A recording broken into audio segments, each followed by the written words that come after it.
I remember taking my daughter to the hospital, telling the doctors, like, why does she sleep like this? Or coughed.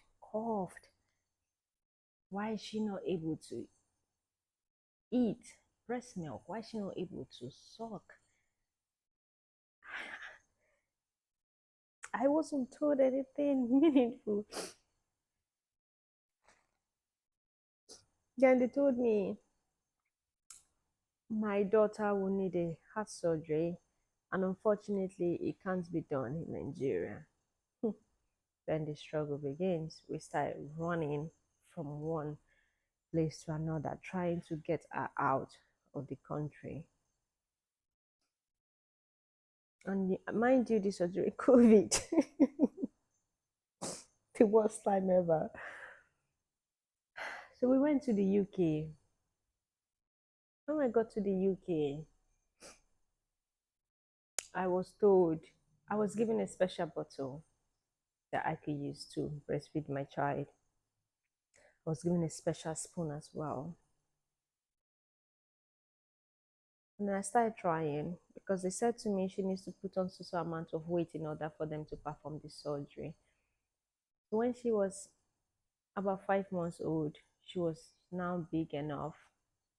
Then they did the surgery. And they did that surgery. I remember crying, begging God, please, please take this pain away from my child. Give it to me. She was in so much pain. She suffered. She struggled. I had to elevate her bed for her to be able to breathe. I felt like there was nothing I could do to ease her struggle, to ease her pain. I felt so helpless as a mother. And I remember one of the things I used to do at that time was I used to play music for her. I play music for her, and it used to just calm her a little bit, and she goes to bed. From that moment on, I stopped sleeping. I couldn't sleep. I was so depressed. Sorry. I was so depressed. I became suicidal. Yes, suicidal. I became suicidal. I remember I used to sit down fantasize, looking at my waist. I'm like, what I could do to just end this. I became severely suicidal. I buried myself on exercise. I wasn't eating. I could eat those rich tea, biscuit, and a cup of tea, and that would be it the next day. I was constantly walking on the streets, the street of London. I was walking everywhere, taking my daughter from one therapy to another, from one hospital to another, old physiotherapy, occupational therapy. Ah, it was a lot. I remember I used to walk so sometimes 2 hours because I felt like I needed to see the world. I needed to see the world beyond my story, beyond my journey. So I'll just hold the buggy, pushing her, just keep walking everywhere. I was walking everywhere because I was trying to survive, but at the same time, I didn't want to leave.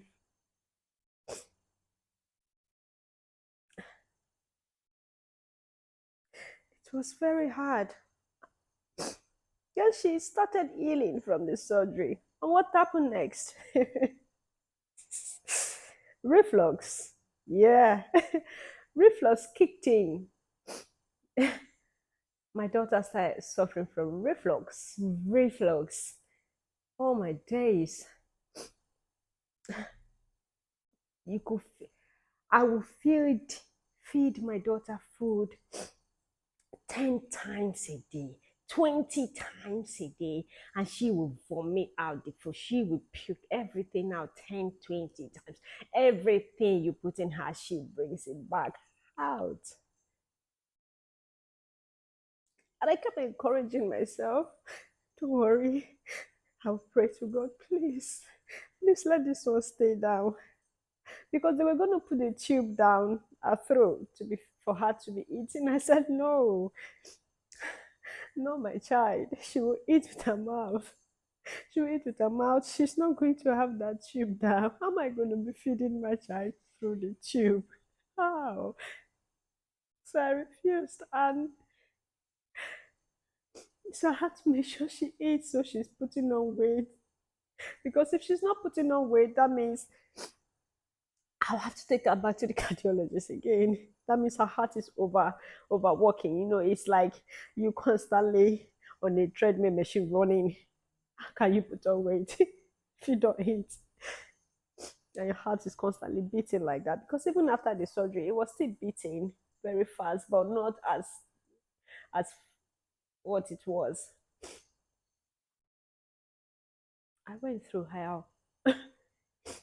I used to make different kind of food, puree, different kind. As soon as she takes it, she's breaking it. While I'm feeding her on the high chair, before I even clear up, she brings everything out on me. Ah.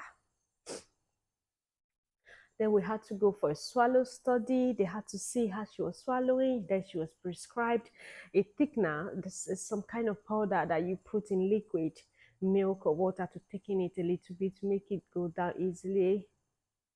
I remember one day in the room after I fed, I think at that time I had fed her like 10 times. Then she brought everything out right on me from my face all over my body. At that time it was dinner. I was exhausted because we had done that over and over and over the whole day. Mind you, I was alone. I had no physical help. I was alone in the UK with my daughter. So when that last accident happened, that she threw everything on me, vomited everything, I didn't have the strength again. I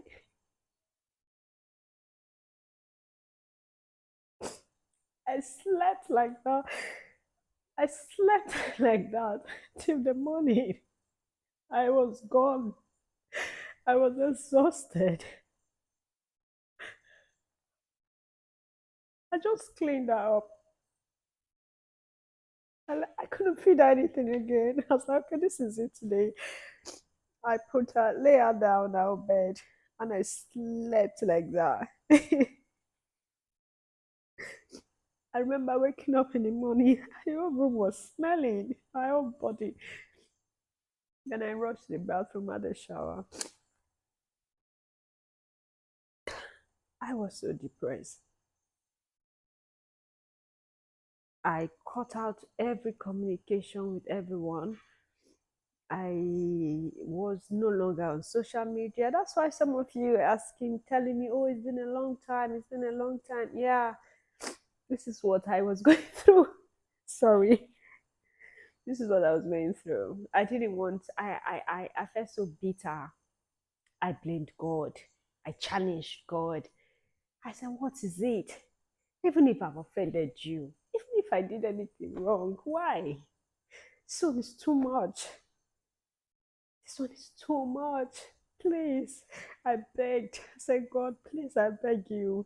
I called on my late parents. I begged them. I remember crying and begging them to please beg God for me. Forgive me. Forgive me for whatever I did. Make it easier for this child. I didn't know. I thought everything, I thought I caused everything. I didn't know what caused this. Oh, Down syndrome and a heart condition. She didn't know.